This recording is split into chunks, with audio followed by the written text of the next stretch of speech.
편지 그렇게 쓰는 거 아니야. 이 창고 밖에 있으면 행복한 세상들이 펼쳐질 거야. 창고 안에서 인생을 썩히지 말고 우리 같이 창고 밖으로 나가보자. 이 친구가 떠난다고 하니까 아무래도 속상하겠죠. 큰 사회가 어떻게 돌아가는지 몰라. 나는 고저 창고와 정거장 그 사이만 왔다 갔다 하는 그런 부속품 같은 존재인 걸. 여러분 안녕, 햄토쌤이에요. 오늘은 이강백의 국어대가리 같이 배워볼게요. 네, 이강백의 국어대가리. 우리 이강백이라는 작가는 우리나라 대표 극작가 중에 한 명입니다. 특히 현대사회의 모순을 비판하면서 우회적으로 작품을 참 많이 썼는데요. 대표 작품으로 파수꾼, 결혼 같은 희곡 작품이 있죠. 이 북어대가리 마찬가지로 희곡 작품입니다.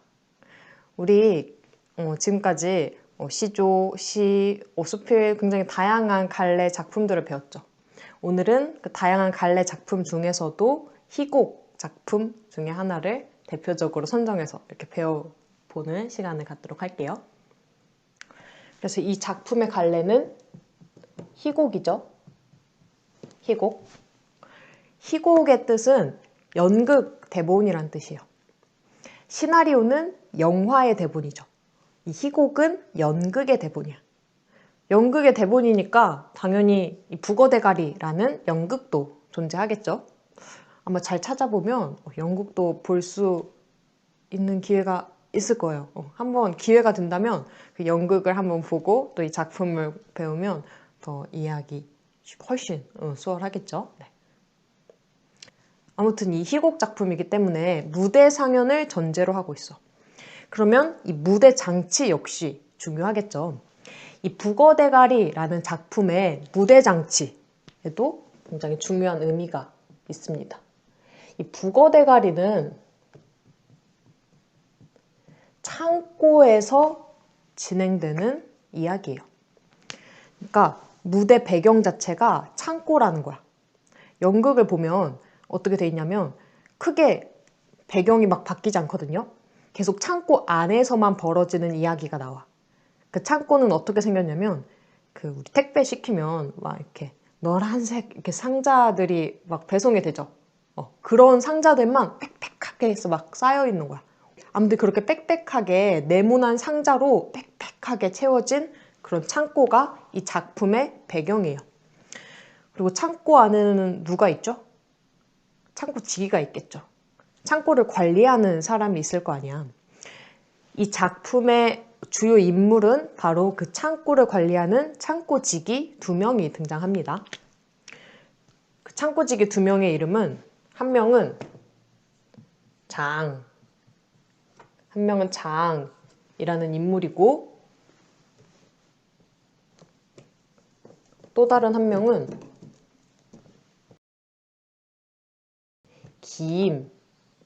김이라는 인물이에요.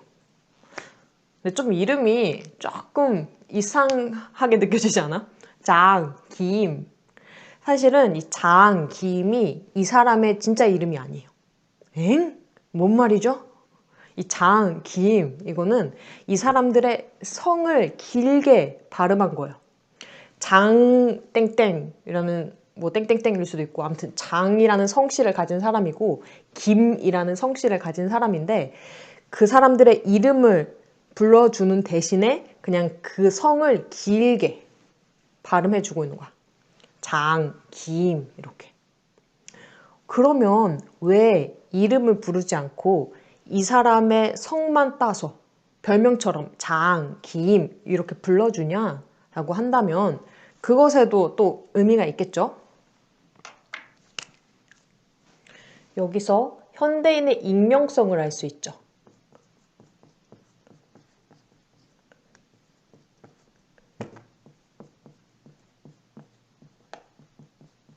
이름을 굳이 부를 필요가 없는 거야.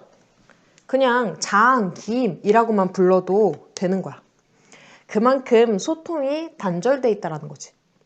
우리 서로 이름도 알아야 그 사람이 좋아하는 것도 알고 취미도 알고 그 사람의 더 깊숙한 내면적인 것도 서로 관심을 갖고 그래야 되는데 그러지 않고 그 사람과 깊이 소통하고 싶지 않아 하는 거예요. 그러한 현대인의 익명성이 이 인물의 이름에도 드러난다라는 거겠죠. 그냥 장씨니까 장, 김씨니까 김이라고 부른다라는 거. 이 점도 어떻게 보면 그러한 현대 사회의 소통이 단절된 모습을 돌려서 비판한다라고 볼 수 있는 부분이겠죠. 아무튼 이 창고 안에 창고직이 두 명이 등장합니다. 자항과 기임이란 사람. 근데 이 자항과 기임은 조금 성격이 달라요. 성격이 다르니까 좀 아무래도 부딪히는 부분이 있겠죠. 그래서 서로 가치관이 대립합니다.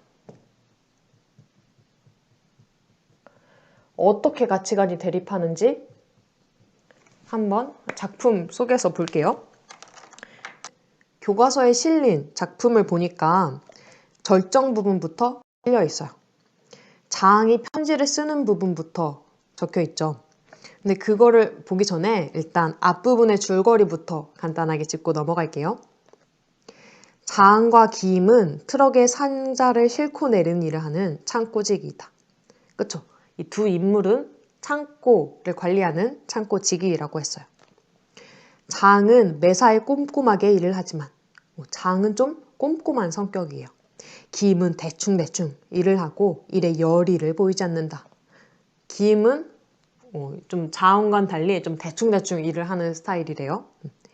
기임은 저녁이면 트럭 운전사의 딸 다링을 만난다. 기임은 일이 끝나면 또 트럭 운전사가 나오거든요. 그 트럭 운전사의 딸인 다링과 이렇게 데이트를 한답니다. 네. 창고를 나가고 싶은 기임은 상자 하나를 일부러 바꾸어서 내보낸 후 자항에게 이 사실을 이야기한다. 자항은 이 일을 어떻게 수습할지 고민한다. 그래서 이 자항의 성격은 좀 책임감이 강한 성격이죠. 책임감도 있고 좀 성실한 사람이에요. 창고 안에서 착실하게 자기를 착착착착 해내는 사람. 반면에 이 기임이라는 사람은 좀 더 회의적인 사람이야. 이 창고 너무 답답해. 내 인생을 이 창고 안에서 썩힐 수는 없어. 나 빨리 이 창고를 떠날 거야. 이렇게 생각하는 사람이에요. 회의적이고 또 불만족해요. 현재 상황에. 그리고 쾌락을 추구하죠.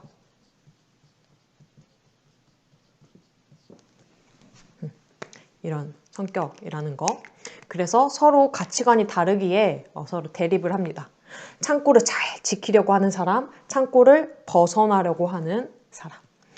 그러면 이제 큰일 났잖아.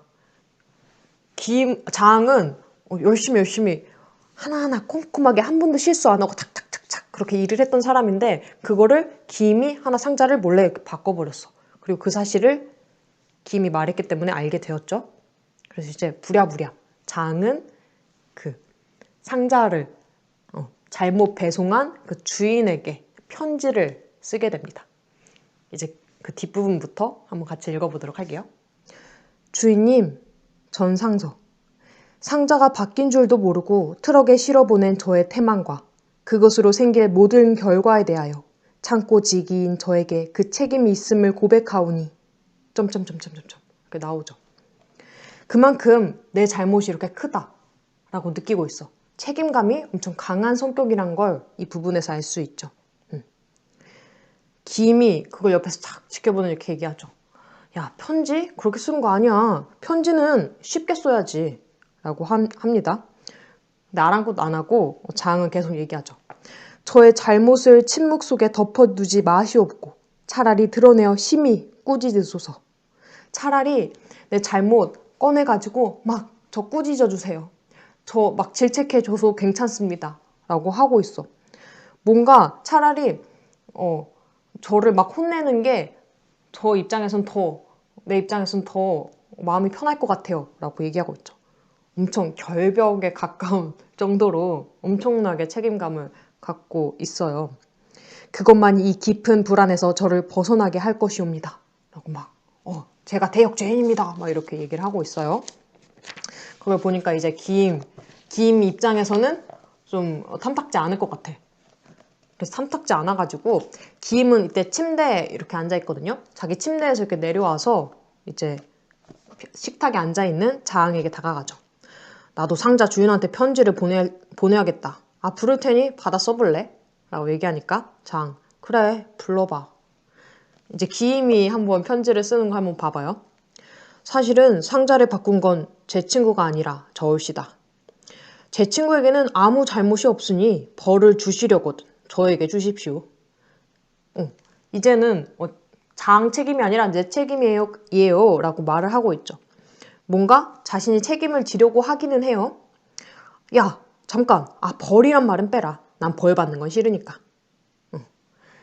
지금 기임이 자항한테 내가 편지 쓸게. 한번 내 말 받아 적어봐. 라고 하지만 거기서 저에게 벌을 주십시오. 라고 얘기했다가 아니야. 나 벌은 안 받을래. 라고 얘기를 하고 있죠. 기임 입장에서는 내가 상자를 바꿨기 때문에 그 잘못은 나에게 있음을 인지를 하고 있는 상태예요. 하지만 벌은 받고 싶지 않아. 라고 얘기를 하고 있죠. 제 친구는 아주 성실한 사람입니다. 창고 안으로 상자를 들어올 때는 단 한 번도 틀리지 않았고 창고 밖으로 내보낼 때는 정확하게 확인하고 또 확인했었죠. 그런데 말씀입니다. 요즘 제 친구는 밤에 잠을 못 잡니다. 낮에 일할 땐 힘이 없고요. 약간 이 기임이 츤데레인가 봐. 자항과 티격태격 하면서도 은근히 이렇게 유심히 관찰을 해가지고 자항을 생각하고 있는 부분이 또 드러나죠. 뭔가 잘못을 했으면 야단치실 것이지 가만히 있으니까 지금까지는 잘한 일도 의심스러운 모양입니다. 잠깐! 너 야단치란 그것도 빼. 다시 한번 말씀드립니다만 지금 야단치는 거, 벌 받는 거 이런 건 다 싫다라고 얘기하고 있죠. 그렇죠? 그러니까 자기 잘못을 인정하지만 야단도 맞고 싶지 않고 벌도 받고 싶지 않고 질책은 또 받고 싶지 않아 한다라는 걸 알 수 있어요. 다시 한번 말씀드립니다만 제 친구는 아무 잘못이 없습니다. 오히려 그는 큰 상을 받아야 합니다. 이 자항의 잘못이 없다라는 걸 계속 강조하고 있죠. 저는 제 친구가 다시 신이 나서 행복하게 일하기를 바랍니다. 안녕히 계십시오. 받아 쓰질 않았잖아 라고 하면서 기임이 편지를 써주는 부분이 나와요. 여기서 자항과 기임의 가치관이 서로 대립된다라는 걸 알 수 있죠. 서로 성격도 좀 많이 다르고 자항이 좀 감동합니다. 내가 날 그렇게 생각해 주다니 난 정말 감동했어. 뭘 그렇게 가지고 감동을 해. 편지는 알아듣기 쉽게 써야 하는 거야. 응. 내 말이 맞아. 한마디도 받아 쓰지 않고 뭘 맞자고 그래. 내 편지는 모두 내 마음속에 적었지. 미리 경고해 두는데 나한테 다정하게 굴지 말어. 난 분명히 네 곁을 떠날 사람이야. 기임이 뭐래요? 기임은 널 떠날 거야. 나 이 공간 떠날 사람이니까 나한테 그렇게 정주지 마. 이렇게 얘기를 하고 있죠. 이 기임은 현재 그 창고직의 생활을 불만족스러워하는 사람이야. 창고 밖의 세계를 동경하고 있는 사람이에요. 창고를 탈출하고 싶어하는 사람이야. 그럼 이 자항 입장에서는 함께 오랜 시간 창고 안에 지냈는데 이 친구가 떠난다고 하니까 아무래도 속상하겠죠. 그러니까 계속 붙잡으려고 하고 기임은 계속 탈출하려고 하고 자항은 계속 기임을 붙잡으려고 하고 그런 지금 상황이에요. 그래서 자항이 붙잡죠. 가면 안 돼. 나와 함께 여기 있자고. 창고 밖으로 나가면 또 창고가 있고 그 창고 밖으로 나가면 또 창고가 있을 뿐 계속 창고야. 달라지는 건 아무것도 없어 라고 자항이 얘기하고 있어요. 여기서 자항이 그 창고라는 공간에 대해서 어떻게 생각하는지가 나오고 있죠. 어딜 가든 창고일 것이다 라고 생각하는 거야. 여기 이 공간도 창고일 거고 이걸 벗어나도 또 다른 창고가 있을 뿐이야. 그러니까 지금 현재 있는 곳에서 만족하면서 현재 있는 곳에서 성실하게 내가 할 일을 착착착착 해내야지 라고 생각하는 사람이에요. 반면에 기임의 생각은 좀 다릅니다. 또 그 버릇이 나오는군. 언제나 너는 나한테 잔소리를 퍼부었어. 이 창고 속에 있어라. 이 창고 속에서 제발 성실히 일하렴. 그게 행복하게 사는 거란다. 이런 잔소리를 했다라는 거예요. 이젠 지겨워. 너도 나와 함께 바깥 세상에 한번 나가봐. 창고 밖의 세상에는 우리가 할 수 있는 일들이 얼마든지 있을 거야. 그런데 왜 아까운 인생을 이 창고에 썩히고 있냐? 이 창고 속에서 썩히냐? 이 창고 밖에 있으면 행복한 세상들이 펼쳐질 거야. 창고 안에서 인생을 썩히지 말고 우리 같이 창고 밖으로 나가보자. 이런 얘기를 합니다. 서로 창고에 대한 생각이 다르다라는 걸 알 수 있어요. 서로 가치관이 대립한다라는 거죠. 그리고 그 뒤에 부분을 보면 계속 그렇게 둘이 티격태격 하는 부분이 나옵니다. 계속 나가려고 하는 김, 잡으려고 하는 장은 계속 설득을 하죠. 창고 밖에 나가도 달라지는 건 없어. 편지 답장을 받으면 다시 행복해질걸? 막 이런 얘기를 하면서 노름으로 잃는 돈 대신에 내가 그 돈 채워줄게. 가지마. 막 이러면서 적극적으로 만류를 하고 있어요. 이 부분에서 인물 간의 갈등이 드러난다 라는 걸 알 수 있죠.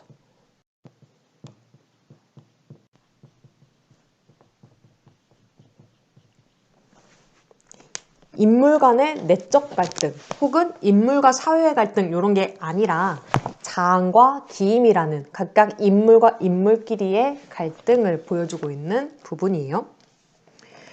이제 그 뒷부분을 보면 중략된 부분이 좀 있어요.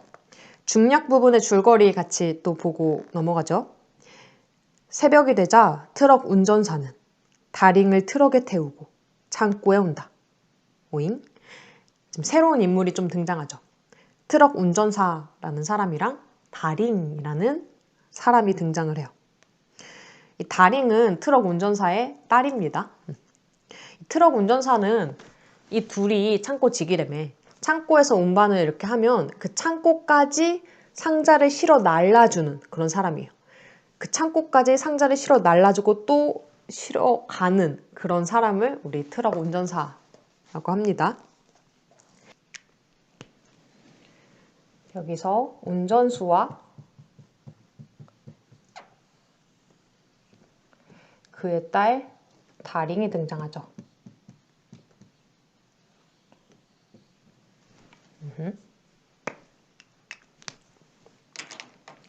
이 운전수 마찬가지로 자항과 서로 갈등을 빚습니다. 어떠한 갈등을 빚냐면 이 자항이 상자가 잘못 배송됐다 막 이런 아무런 소식이 없으니까 좀 불안한 거야. 난 분명 상자를 잘못 보냈는데 잘못됐다는 소식이 없으니까 이거 어떻게 된 거지? 큰일 났다 해가지고 막 불안해가지고 결국 편지를 쓰게 돼요. 그래서 이 편지를 자항이 운전수한테 부탁한 거야. 이 편지 좀 상자 주인에게 전달해 주세요 라고 부탁을 하니까 이제 운전사가 말하죠. 그건 미친 짓이야. 일부러 잘못했다고 편지를 보낼 필요는 없어 라고 얘기를 하죠. 자항이 안 돼요. 제발 보내야 해요 라고 얘기하니까 여봐.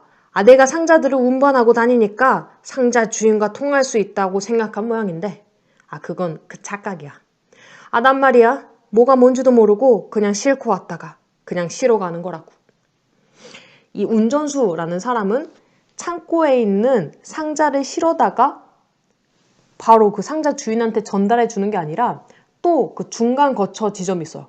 그 또 중간에 정거장에만 택배를 상자를 이렇게 놓아주는 역할을 한 뿐이다 라고 얘기를 하죠. 실제로 내가 아는 건 정거장에서 트럭들이 상자를 나눠받을 때 만나는 분배반장 딸기코하고 창고에 보관했다가 다시 나눠 싣고 정거장에 가서 만나는 접수반장 외눈깔. 그 둘뿐이라고. 이 운전수 역시 마찬가지로 딸기코, 외눈깔이라는 그 두 사람만 만난다고 합니다. 분배반장, 접수반장 이 두 사람밖에 안 만난다라는 거죠. 딸기코와 외눈깔은 내가 붙인 별명인데 물론 진짜 이름이야 있겠지. 하지만 그들이 내 이름을 부르지 않고 노름꾼이라 하듯이 이 운전수도 또 노름꾼이라고 불린대요. 나도 그들을 별명으로만 불러. 어쨌든 딸기코가 상자를 분배하는 곳은 정거장의 왼쪽이고 외눈깔은 상자를 접수하는 곳은 정거장의 오른쪽이야. 그래서 또 그들은 같은 정거장에 있어서 둘 다 상자를 취급하면서도 서로 얼굴 한번 볼 수조차 없어 라고 얘기를 합니다. 지금 여기서 운전수가 한 말 중에 굉장히 중요한 부분들이 많이 나와요. 운전수가 말하는 부분에서 이런 부분이 있죠. 난 말이야 뭐가 뭔지도 모르고 그냥 싣고 왔다가 그냥 실어 가는 거라고. 뭔지도 몰라. 이 상자 안에 뭐가 들어있는지도 모르고 그냥 나는 이거 실어다가 거기까지만 정거장까지만 배달해 주는 거야. 창고와 정거장만 그냥 그저 아무것도 모르고 왔다 갔다 할 뿐이라고. 막 이런 얘기를 해요. 이 부분에서 되게 기계적인 삶에 대해서 알 수 있어.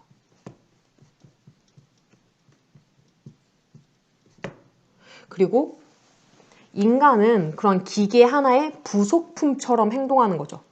큰 사회가 어떻게 돌아가는지 몰라. 난 고저 창고와 정거장 그 사이만 왔다 갔다 하는 그런 부속품 같은 존재인 걸.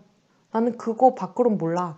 상자 주인이 뭐 하는 사람이고 지금 상자가 잘못 배달됐는지 누군지도 어딘지도 몰라. 난 요거만 왔다 갔다 할 뿐인데 라고 얘기하는 거잖아. 그쵸? 그래서 현대인은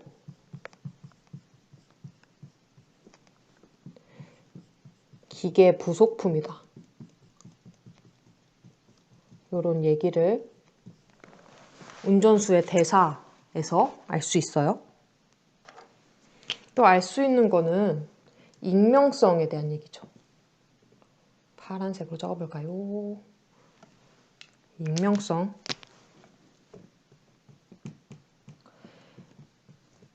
우리 처음에 장, 김 이렇게 이름 대신에 성을 길게 부르는 것도 익명성이라고 했고 여기서 드러나는 그런 익명성은 딸기코, 외눈깔 이런 걸 얘기하죠. 소통이 단절돼 있음을 알 수 있어. 예를 들어서 딸기코, 외눈깔 이렇게. 그 사람의 이름은 알 필요 없는 거야. 단지 일을 할 때 서로 사람 구분만 하면 되니까 겉으로 보여지는 외양으로만 코가 딸기코처럼 생겼네. 눈깔이 외눈깔이네. 그 부분만 특징만 찝어서 서로 딸기코 외눈깔 이렇게 부르는 거야. 심지어 자기 자신 외눈깔 아니 운전수도 이 딸기코랑 외눈깔이 노름꾼이라고 부른다며. 그쵸? 또 이름도 모른 채 그냥 딸기코, 여봐 딸기코, 여봐 외눈깔씨, 노름꾼씨, 상자는 잘 배송되어 왔나요? 그냥 그렇게만 부른다라는 거죠. 서로 깊이 소통하지 못하는 현실에 대해서 돌려서 비판하는 부분이라는 걸 알 수 있어요. 심지어 이 딸기코, 외눈깔 두 분 다 정거장에서 일하시는데 한 분은 왼쪽, 한 분은 오른쪽에 일하셔서 같은 공간에 있음에도 불구하고 서로의 존재를 또 모른다라고 얘기하죠. 이분들도 어떻게 보면 커다란 사회라는 기계 속에 하나의 부속품, 한 분은 왼쪽에만, 한 분은 오른쪽에만 존재하는 그러한 거를 상징적으로 표현한다라고 할 수 있겠죠. 그래서 이 창고를 이제 이러한 의미로 바라볼 수 있을 거야. 이 창고라는 거는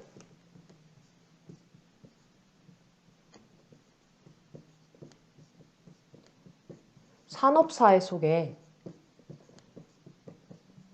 단절된 공간을 상징하는구나. 오랜 시간, 몇 년 동안 창고 안에서 지냈지만 그 창고 밖에 있는 이야기들은 모르잖아. 내가 이 창고 안에서 일하는 게 밖에 어떤 영향을 끼치는지, 무엇을 위해 하는지 모르잖아. 또 마찬가지로 창고 밖에 있다라고 하더라도 서로 잘 모르잖아. 서로 같은 정거장에 있음에도 서로에 대해서 잘 모르잖아요. 그쵸? 아무튼 이런 창고라는 공간은 산업사회의 단절된 공간 혹은 세계와 차단된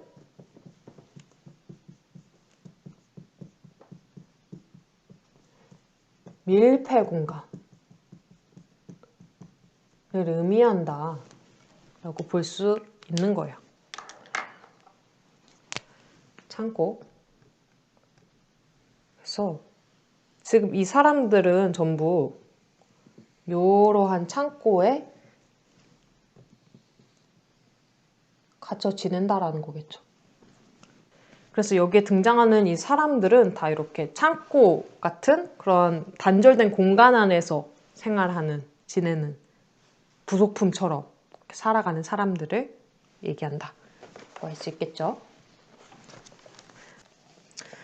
이제 중간 부분에 이제 다링이라는 또 딸이 등장합니다. 보죠. 저기 멀리서 이 두 사람이 이렇게 티기티기 타카타카 이렇게 티격태격 하고 있는 걸 듣고 있다가 큰 소리로 외치면서 등장하죠. 어떤 굉장한 기계래요. 이 세상 모든 사람을 즐겁고 기쁘게 해주는 신기한 기계죠. 아, 무슨 기계라고? 아니, 기계가 아니라 폭탄이래요. 이 세상 모든 사람을 한꺼번에 죽여요. 뭔 말하는 거죠? 지금 갑자기 다랭이 이런 얘기를 해요. 아, 이거는 엄청난 기계예요. 이 상자 안에 들은 게 엄청난 기계라는 거야. 근데 또 이 상자 안에 들은 건 기계가 아니라 폭탄이에요 라고 얘기해요. 좋은 기계라고 했다가 또 폭탄이라고 했다가 지금 말이 계속 이래저래 바뀌어요. 이 다링이라는 딸의 종잡을 수 없는 성격이 좀 드러나죠. 다링의 종잡을 수 없는 성격이 나와요.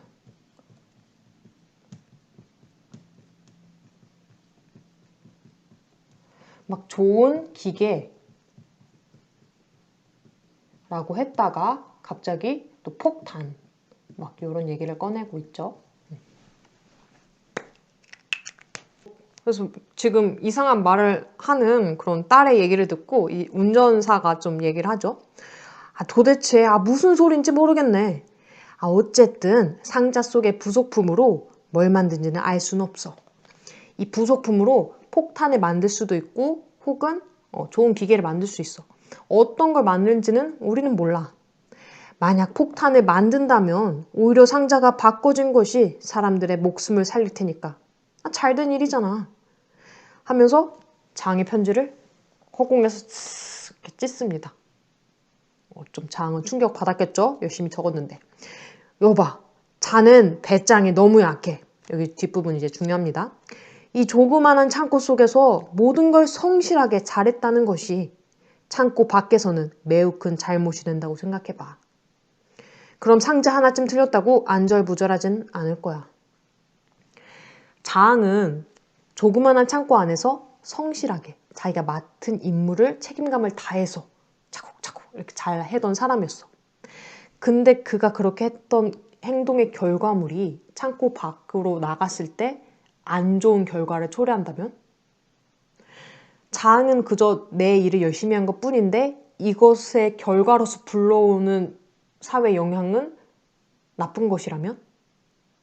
장은 좀 충격받지 않을까요? 그치? 너가 그렇게 열심히 한 게 밖에서는 매우 큰 잘못, 결국엔 폭탄을 만드는 일이었다면 어떨 것 같아? 그러면 오히려 상자 틀린 게 더 잘 된 일이 아닐까? 이렇게 얘기를 하고 있어요, 운전수가. 또 이제 이렇게 편지 찢었다 했잖아. 그 이제 찢은 편지를 또 호주머니에 이렇게 쑤셔 넣어요. 되게 좀 무책임하다. 그렇죠? 책임감을 다하려고 했는데 야, 네 책임감 다할 필요 없어. 네 잘못한 거 아무도 몰라. 그냥 용서 안 빌어도 돼. 야, 그냥 덮어. 막 이렇게 무책임한 모습을 보여주는 거예요. 좀 이 운전수의 성격을 살펴보면 좀 세속적이죠. 세속적이고 현실적인 사람이야. 세속적, 현실적. 그래서 장이 열심히 쓴 편지도 그냥 찢어버리죠. 너 책임 안 다해도 돼. 창고 밖의 일은 창고 밖에서 알아서 해결하겠지. 너는 창고 일 안에서만 했으면 돼. 막 이런 얘기를 해요. 그래서 여기서 찢은 편지의 의미는 무책임한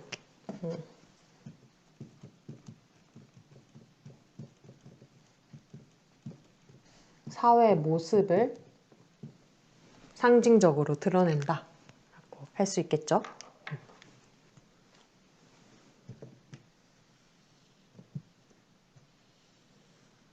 여기도 마찬가지로 장과 기임처럼 또 갈등을 보여주기도 해요. 장은 운전수에게 편지를 부탁해요. 편지 부탁. 근데 이를 운전수는 거절을 합니다. 그쵸? 편지를 찢어버려요. 마찬가지로 갈등을 빚고 있다. 그래서 이런 희곡을 갈등의 문학이라고도 하죠. 네.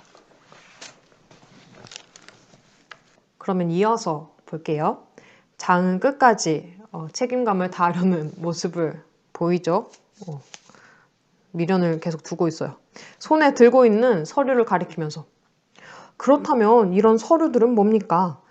누군가 이 서류들을 보면 상자가 잘못된 것을 알 수 있을 텐데요. 라고 하면서 그런 서류의 존재를 좀 믿고 있어요.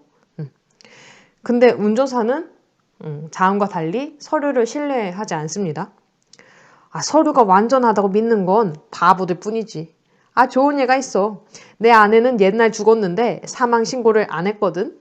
그래서 구청에서 호적을 떼어보면 지금도 서류상으로는 버젓하게 살아있는 것으로 나온다고. 자, 군뱅이 양반, 꿈을 대지 말고 어서 상자들이나 옮겨. 운전사는 이 서류를 이렇게 신뢰하지 않아요. 그냥 이 종이 쪼가리 정도로만 봅니다. 그러면서 자항에게 군뱅이 양반이라고 얘기하죠. 군뱅이한테 군뱅이가 아니라 자항한테 좀 약간 놀리는 식으로 부르고 있어요. 자항과 트럭 운전사, 핸드카에 실은 상자들을 창고 밖으로 운반해 간다. 침대에 앉아있던 기임은 일어나서 자신의 담요를 둘둘 말아 걷는다. 그리고 침대맡에 낡은 트렁크를 꺼내 물건을 주워 담는다. 달인, 기임 곁으로 다가온다. 지금 기임이 조용히 짐을 싸고 있어요. 왜 짐을 쌀까요? 창고를 떠나기로 결심을 한 거겠죠. 이제 기임이랑 달인이랑 막 데이트도 하고 막 그런 관계가 있잖아. 운전수의 딸인 달인과. 그렇게 달인과 결혼해서 이 창고 밖으로 이제 탈출하고자, 나가고자 결심을 한 거예요. 네. 달인이 묻죠. 마침내 결정한 거예요? 하니까 기임이 그래, 함께 가서 살기로 했어. 라고 하면서 얘기하죠. 달인, 무조건 다 가져가요. 하면서 살림도구, 이거저것 창고에 놓여져 있던 살림도구를 막 챙기기 시작했어. 사실은 이 창고 안에는 기임 혼자 사는 거 아니었잖아. 자항과 기임이 함께 머물던 공간이었어. 근데 이 달인이 그래, 우리 창고 밖을 떠나자고? 그래, 좋아. 빨리 짐 챙기자. 해가지고 사실 기임의 물건만 있는 건 아닐 텐데 자항과 함께 쓴 물건도 있음에도 불구하고 그냥 모조리 다 챙기자. 무조건 다 가져가요. 막 이렇게 얘기를 하고 있잖아. 여기서 달인이 좀 욕심이 많구나. 좀 속물적이구나. 라는 성격을 또 알 수 있죠. 달인은 좀 속물적이고 욕심이 많죠.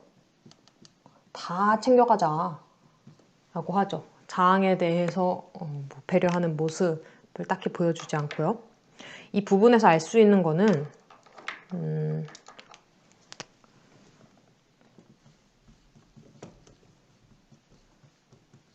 정서적 교류보다는 자신의 이익을 더 챙기는 이기심이 더 큰 사회 모습을 알 수 있죠.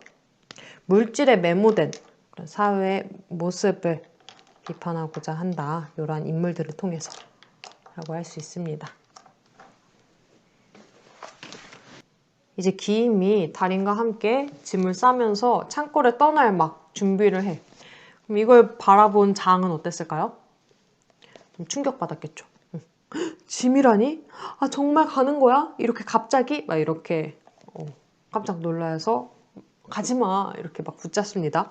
그리고 기임은 미안하기도 하고 또 서운하기도 하고 또 고맙지만 그럼에도 떠난다라는 그런 결심을 참고 나 떠날 거야. 답답해. 떠날 거야. 라는 결심은 바꾸지 않아요.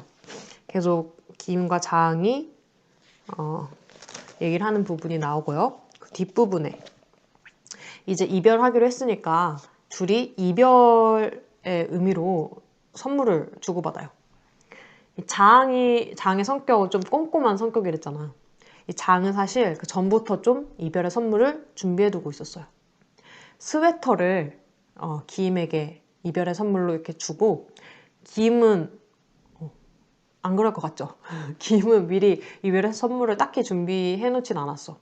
그래가지고 뭘 주냐면 그 장 침대 밑에 그 상자 안에 북어 대가리가 하나 있었는데, 이 북어 대가리는 장과 기임의 서로 추억이 담겨져 있는 그런 거였어. 어떤 추억이냐면 이제 기임이 술에 막 잔뜩 취해가지고 이렇게 돌아오면 그 다음날 해장을 해야 되는데, 그 해장할 때 장이 그 북어 대가리로 해장국을 이렇게 끓여줬던 그 둘만의 추억이 있는 소재예요. 그거를 발견하더니 기임이 이별의 선물로 나는 줄 건 없고 북어 대가리 줄게 라고 하면서 기임은 장에게 북어 대가리를 이렇게 이별의 선물로 줍니다. 좀 즉흥적으로 선물한 거죠. 즉흥적으로 줬지만 이 북어 대가리 안에는 또 이 둘의 추억도 담겨져 있긴 해요. 창고 밖에서는 빵빵 이런 트럭의 경운기 소리가 들립니다. 누굴까요? 운전수겠죠. 그치?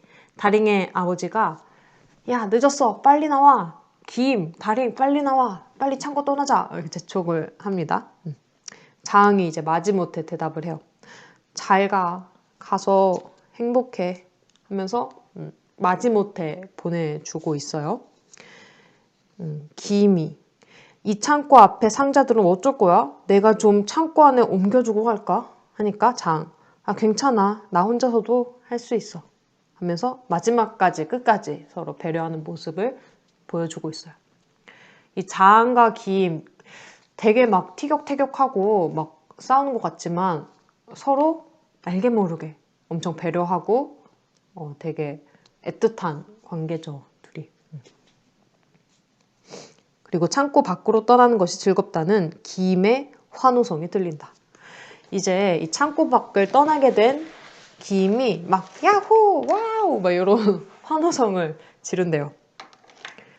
환호성을 지르는 부분을 통해서 이 기임이 창고를 떠나는 걸 그토록 바랬다라는 걸 또 알 수 있죠. 떠난다. 떠남. 그리고 기임은 창고 밖으로 이렇게 떠나게 됩니다. 그러면 기임은 창고 밖으로 떠나서 과연 행복했을까요? 운전수 달인 기임과 함께 행복했을까? 기임이 생각한 것처럼 창고 밖으로 나가면 새로운 유토피아가 막 펼쳐졌을까요? 그건 아무도 모르죠. 단지 추측할 수 있는 거는 이 기임 역시 창고 밖 세계에 대해서 잘 몰라. 창고 밖 세계에 대해서 정확하게 인식하고 있는 건 아니야. 단지 창고 밖만 가면 창고가 너무 답답하고 고립되어 있으니까 이것만 벗어나면 행복할 것 같은 그런 느낌이었던 거지, 창고 밖의 세상에 대해서는 정확히 알고 있는 상태는 아니었던 거예요. 그렇기 때문에 결국에는 긴 미래가 희망적이라고 단정할 수는 없다. 긴 미래 역시 창고 밖을 탈출했다 그래서 행복한 세상이 펼쳐질 거라고 얘기할 수는 없다라고 할 수 있겠죠. 장이 막 그랬잖아. 창고 밖을 벗어나도 또 다른 창고가 나올 거고 또 다른 창고, 또 다른 창고, 계속 단절된 공간, 계속 세계와는 차단된 그런 공간만 반복될 뿐이야, 이렇게 얘기를 하잖아. 정답은 아무도 모르죠. 결국은 어떻게 되는지. 이제 작품 거의 마지막 부분에 왔죠. 어떻게 끝나는지 한번 볼게요. 그래서 기임은 막 야호 후후 막 이렇게 신나가지고 환호성을 지르면서 창고 밖으로 떠나고, 운전수와 다링은 하하호호 막 웃음소리를 내면서 셋이 같이 싹 이렇게 창고 밖을 떠나요. 그럼 이제 창고 안은 굉장히 조용해졌겠죠. 장 혼자 남았을 거 아니야. 그렇게 자항 혼자 남았을 때 자항이 늙고 허약한 모습을 보인다라고 하거든요.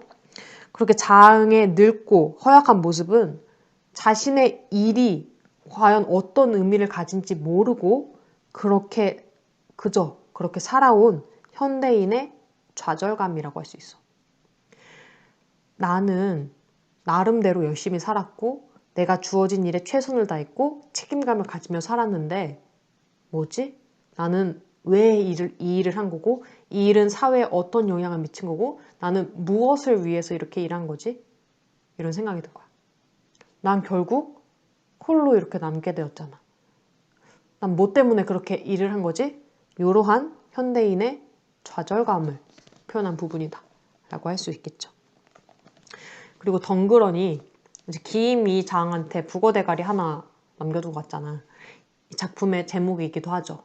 굉장히 중요한 소재예요.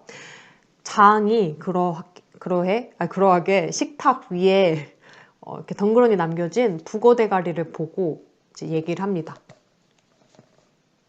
상념에 빠진 거죠.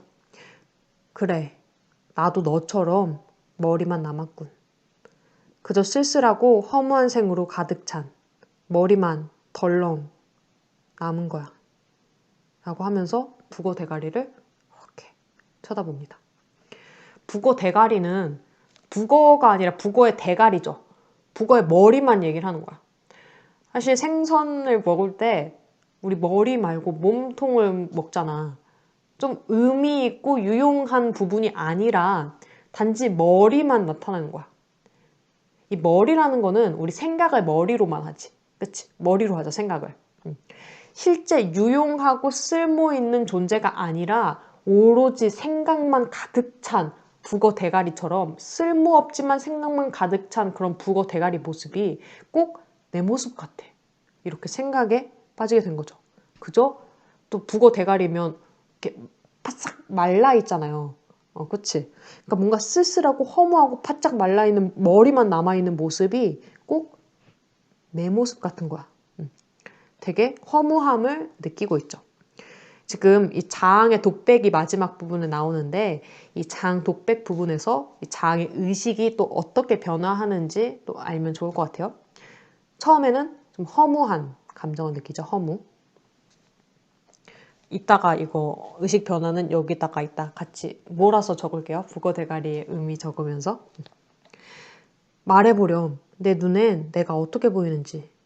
그토록 오랜 나날 나는 이 어둡고 조그만 창고 속에서 행복했었다. 상자들을 옮겨오고 내보내며 내가 맡고 있는 일을 성실하게 잘하고 있다는 뿌듯함. 그게 내 삶을 지탱해 왔었는데 지금 자신의 살아왔던 그런 삶들을 회상하고 있어. 나는 내가 생각해도 열심히 살아왔는데?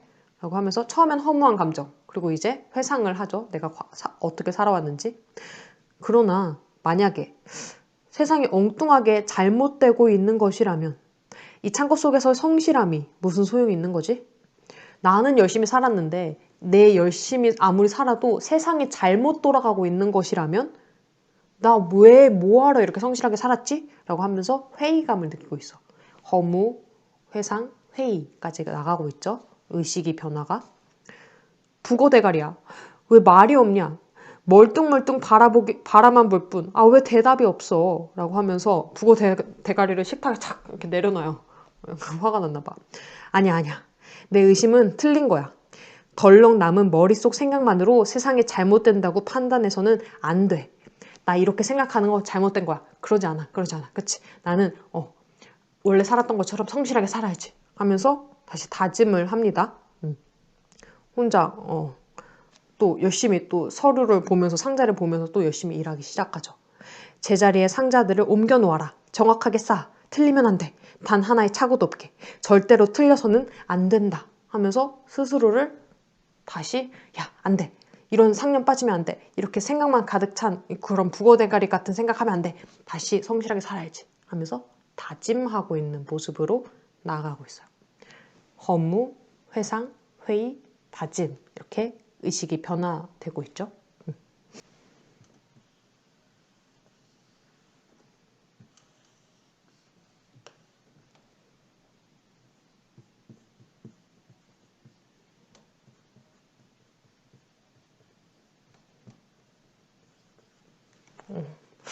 북어 대가리 같나요? 아닌 것 같은데? 북어 대가리예요. 이 북어 대가리의 의미는 장의 모습과 같다 그랬죠. 쓸쓸하고 허약한 장의 모습을 북어 대가리로 상징적으로 나타내고 있다. 이는즉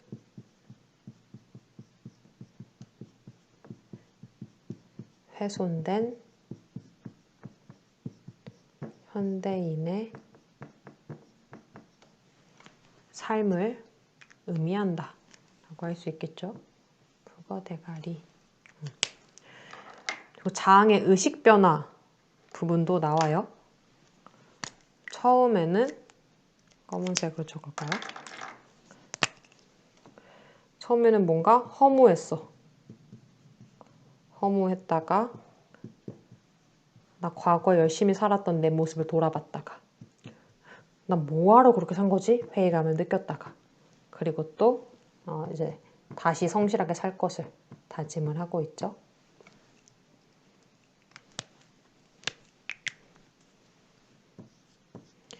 이는 현대인의 불안정한 내면을 보여주는 거다. 막 오락가락 막 마음이 계속 흔들리죠. 현대인의 불안정한 내면을 장의 의식 변화를 통해서 드러내고 있다 라고 할 수 있겠습니다.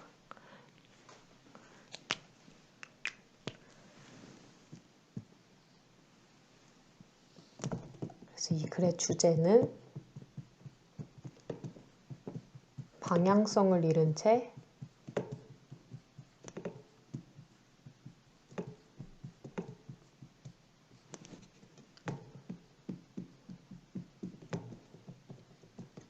기계적으로 살아가는 현대인의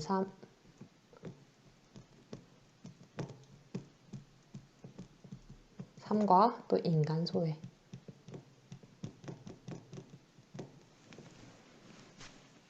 라고 할 수 있겠죠.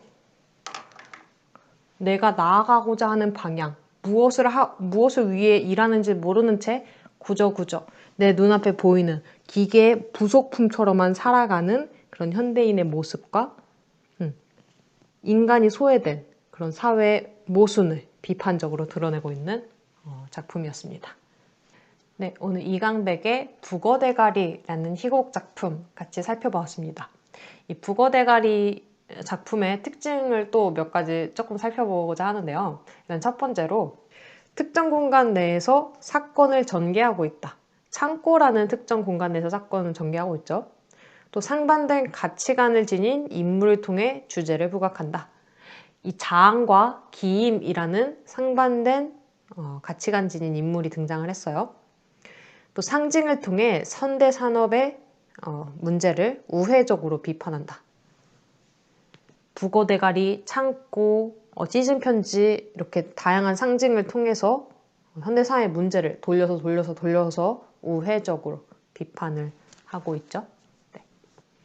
이 작품엔 특히 상징적인 표현들이 많이 등장하잖아요. 창고의 상징적인 의미, 북어 대가리의 상징적인 의미, 찢은 편지는 무엇을 의미하는가 등의 그런 상징적인 의미들도 중요하고 또 장, 기임, 운전수, 다링이라는 인물들이 등장하는데 서로 왜 갈등을 빚는지, 서로 어떠한 가치관 차이 때문에 갈등을 빚는지도 알아두면 좋을 것 같아요. 그리고 각각 인물들이 갖고 있는 성격이 좀 있었죠. 각각의 인물들의 성격도 좀 알아두면 좋을 것 같습니다. 네, 이 작품은 창고를 배경으로 하고 있었죠. 빽빽한 상자들이 꽉 차여진 그 창고 안에서 그 좁은 공간에서 지내면서 어떤 사람은 견딜만한데 괜찮아 라고 얘기를 하고 또 어떤 사람은 답답해 이 공간 벗어나고 싶어 벗어나면 좀 더 다른 행복이 찾아오지 않을까 이런 생각을 가지고 있었어요.